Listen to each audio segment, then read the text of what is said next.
ग्रामीण विकास खातं आधी मिळालं होतं तेव्हा बीड जिल्ह्यामध्ये पूर्ण गावाला 25-15 नावाचा फंड कधी माहीत नव्हता. तो गावागावामध्ये झाला.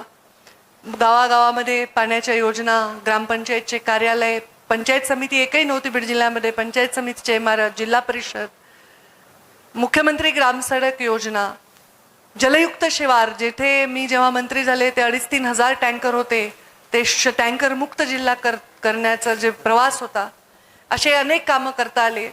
हा माझा जिल्हा दुष्काळी आहे, हा जिल्हा मागासलेला आहे असं म्हणून जेव्हा या जिल्ह्याचे नेतृत्व करते तेव्हा काम करण्यासाठी जास्त संधी असते.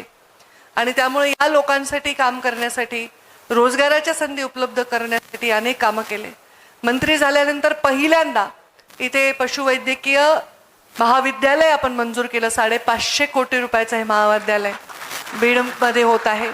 अजितदादांनी मला मागितलं होतं बारामतीसाठी. मी म्हटलं अजितदादा मी 2 मंजूर करते, दोन्हीला तुम्ही बजेट द्या. ते म्हटलं बरोबर आहे ताई, तुम्ही तर आम्ही मागितलं बीडचंही करून घेतलं. म्हटलं हो. आणि आम्ही 2 महाविद्यालयांना परवानगी दिली. आणि